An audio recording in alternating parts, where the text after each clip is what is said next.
Alors maintenant, on fait un débrief sur l'Évian, hein, forcément. Okay. Alors d'abord, le parcours, comment vous le trouvez cette année? Le parcours, donc la semaine dernière, il a pas mal plu, donc il a été assez soft, les greens relativement lents, et puis au fur et à mesure là, des journées qui passent, il a fait un temps extraordinaire. Donc on a des greens qui gagnent en vitesse, en fermeté, et malgré ça, on a quand même des scores qui sont très bas. Parcours de majeur, donc ça veut dire des roughs proches des greens, un rough qui est assez dense, qui pénalise beaucoup les joueuses dès qu'elles sont en dehors du fairway. Et puis des positions de drapeau qui étaient assez corsées aujourd'hui, je dois dire, sur certains trous. Mais encore une fois, voilà, on a les meilleures joueuses du monde et ça les a pas empêchées de scorer très bas. Ouais. Surprise et déception. Alors moi, je suis déçue de rien. Hein. Non, surprise, peut-être le score de J-Only6 qui vient de faire un moins 10. Donc d'abord par ce score qui est quand même incroyable. Le moins 10, elle égale le record du parcours qui était déjà détenu par Yeoju Kim. Mais surtout, elle ne fait pas une saison incroyable. On ne l'a pas tellement vue au premier plan. Forme, dernier mois, elle revient en forme. Voilà, dernier mois bien, mais ça fait on va dire 1 an et demi qu'elle se cherche un petit peu après sa victoire quand même à l'US Open, hein, bien sûr. Donc voilà, et après... Kajitani, la petite japonaise qui a gagné Augusta, personne ne la connaît. Ouais. Et du coup, elle est dans le top 5, dans le top 10, donc très bien pour elle, ça c'est vraiment des surprises. Et Ria, le fait qu'elle joue bien ici, pas une surprise, mais ça fait que confirmer son retour en forme. Il y a des joueuses qui étaient vraiment au plus bas, comme Jutanugarn Lidiako il y a quelques années. Et là, elles reviennent, et puis en plus elles reviennent ici la même semaine. Et ce que je disais à Florence avant l'interview, on a les 3 meilleures joueuses des 10 dernières années qui sont en haut du leaderboard. C'est une chance incroyable.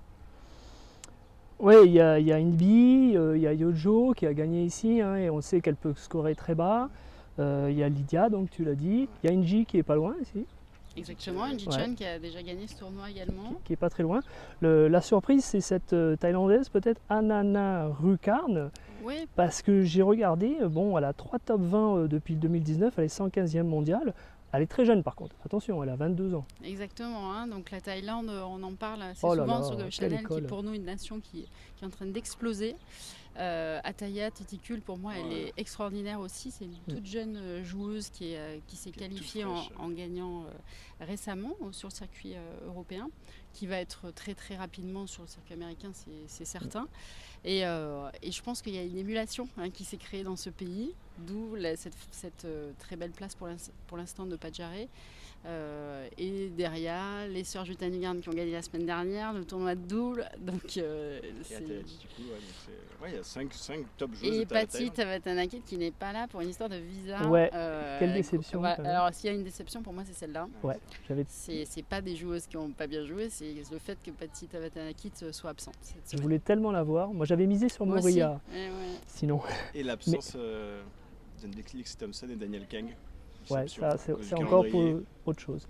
Mais c'est vrai qu'on peut parler d'école thaïlandaise maintenant, hein, c'est clair, hein, même depuis un an ou deux. Oui, c'est vrai. Et, avec des swings qui sont assez impressionnants parce que techniquement très très construits et beaucoup de vitesse. On avait une école coréenne qui était un peu plus soft et d'ailleurs les joueuses essayent de gagner un petit peu en vitesse, mais alors les Thaïlandaises tape très fort. Ataya, elle est très impressionnante parce qu'elle c'est vraiment un petit gabarit et elle envoie très fort la balle avec un jeu extrêmement construit du tee au green. Donc il va falloir qu'on aille voir en Thaïlande un peu comment ça se passe. Ouais, c'est une autre voie pour le LPGA aussi. Ah c'est oui, clair, hein. Il y a la fac, il y a l'école coréenne, japonaise aussi. Maintenant, c'est thaïlandaise. Tout à fait. Et cette japonaise, Ayaka Fureux, qui aurait pu être aux Jeux Olympiques, hein, elle n'est pas qualifiée par exemple, et elle n'a joué qu'un seul tournoi sur le LPGA depuis quasiment 2 ans. Elle a joué l'US Open au mois de décembre, mais sinon elle ne joue qu'au Japon. Oui, alors ça c'est pas de nous piéger parce que là je la connais pas. Ouais, mais ça en fait, par exemple, J-Only6, la première année où elle a joué Evian, elle a fait 6 ou 7e. Inji Chen a gagné l'US Open, personne ne la connaissait. Yeoju Kim, personne ne la connaissait quand elle a gagné ici. Donc en fait, on a des circuits qui sont très forts, circuits japonais et circuits coréens. Et ces joueuses qui arrivent sur des majeurs arrivent de toute manière déjà avec un énorme bagage. Hein. Ce n'est pas des surprises si elles sont là. Oui, elle a 3 victoires au Japon. Hein. Voilà, nous on les découvre, donc on a l'impression qu'elles sortent de nulle part, mais absolument pas. Gros bagage, grosse expérience de jeu. Et puis toutes les joueuses n'ont peut-être pas envie de s'éloigner de leur pays, ce qu'on peut comprendre. Hein. Voilà. Il y en a qui sont retournés. Ouais. On passe à Najang, Jiaixin, Oui, Jiaixin, oui, qui avait gagné sont ici. partis plutôt en Asie. Alors les Françaises, on en parle hein. Oui, alors il reste encore des joueuses sur le parcours là, hein, mais voilà, une belle entrée en matière pour nos Françaises. Donc ouais, je suis tout à l'heure allée voir Pauline Rossin-Bouchard au practice, j'en ai pris plein les yeux. Franchement, je trouve ça exceptionnel en termes de qualité de swing, extrêmement solide. Elle a eu une première expérience à Évian qui était malheureuse, mais c'était vraiment pas grave, parce que de toute manière c'est ça, hein, une carrière pro. Il y a des hauts et des bas, donc elle a appris beaucoup. Et puis là, elle arrive très en confiance. Céline Boutier est là, en forme. Belle partie de Céline Herbin qui Céline joue Herbin. plus 4 en l'espace de 3 quarts d'heure et qui après fait eagle, birdie et birdie pour revenir dans le parc pour la journée. Bah, de toute façon, elle confirme Voilà, sa bonne fabuleux. saison. C'est Céline ça, Herbin, qui ouais, fait une belle saison. Hein. Ouais. belle saison, vraiment. J'ai suivi Céline Herbin sur le dernier trou hier. Je me suis vraiment régalée. Pareil, très impressionnée par les trajectoires de balles, par la puissance aussi. Hein. C'est une joueuse qui a beaucoup travaillé physiquement. C'est vraiment impressionnant.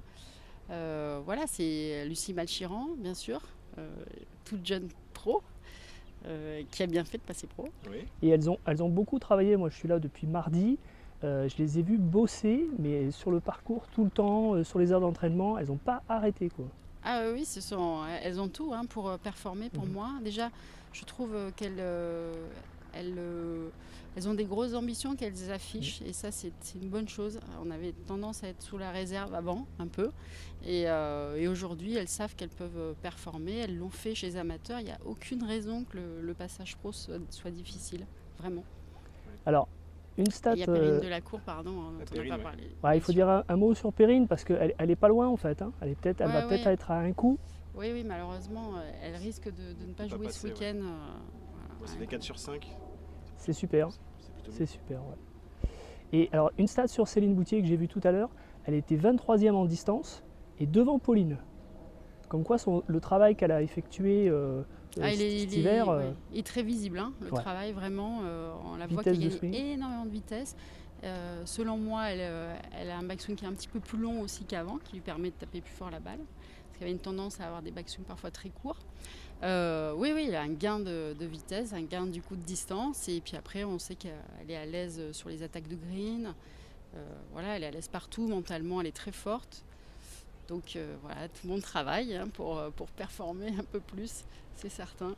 Et un nouveau caddie depuis plusieurs semaines qui, elle le dit, hein, qui fait beaucoup de bien.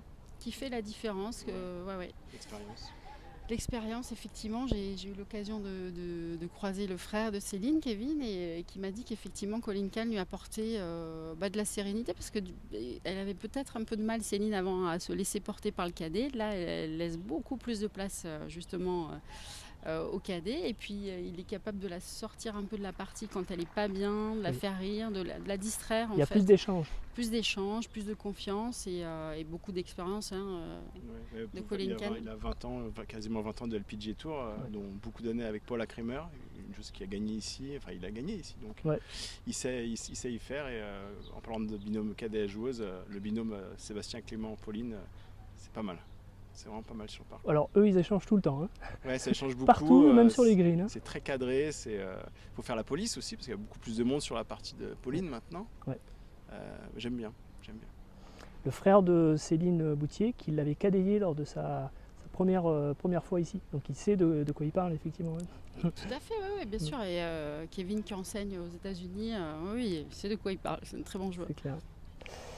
Bon, une dernière question sur l'image de ce tournoi exceptionnel de l'Evian Championship. C'est beau, c'est magnifique, les gens sont sympas, mais on voit très bien les joueuses, les greens de partout. On est assez proche des joueuses. Et ça, il y a très très peu de parcours dans le monde qui offrent ça. On a le Golf National aussi, qui a été fabriqué pour ça, qui a été pensé pour ça, au Stadium Golf. Mais ici, un flanc de montagne, Évian, c'est pareil. Et ça, on a l'impression parfois que les licenciés français, les golfeurs français, ne se rendent pas tellement compte. Qu'est-ce que vous en pensez ? Oui, alors d'abord, faut noter qu'il s'appelle The Amundi Evian Championship maintenant. Attention, Ouais, c'est très important. C'est très important C'est parce très, que très important. ce sponsor, en temps de En crise, temps de le crise. trouver pour 5 années, bravo à Amundi de parier sur le golf féminin de très haut niveau. C'est un parcours exceptionnel. Clairement, cette arène du 15, 16, 17, 18 qui a été reconstruit, refaçonné parce que c'était pas du tout ce type de trou avant sur la fin, qui permet donc aux joueurs, même si quelqu'un aurait du mal à se déplacer, il pourrait vraiment profiter complètement de ce spectacle. C'est fabuleux et comme vous le disiez, effectivement, on est très très proche des joueuses. Donc très proche des joueuses, ça veut dire qu'on apprécie les trajectoires, le son, on voit les attitudes. Les échanges qu'a dit les joueuse, échanges. comment se construit un cours, comment se prend la décision. Alors de mon côté, moi, au niveau de mes élèves, autant vous dire que je fais de la publicité tout au long de l'année pour dire aux gens de venir, clairement. Sur Chanel, bien sûr, on en parle souvent. Après, évidemment, on aimerait qu'il y ait un peu plus de monde. Franchement, je crois que l'organisation a souffert de tout ce qui s'est passé ces dernières semaines, à savoir si ça allait être organisé ou pas, est-ce qu'il allait y avoir des invités ou pas, est-ce qu'il allait y avoir du public. Ça a été énormément de changements dans les décrets. Et donc, on se retrouve quand même avec un très beau tournoi, avec quand même beaucoup de monde, je trouve.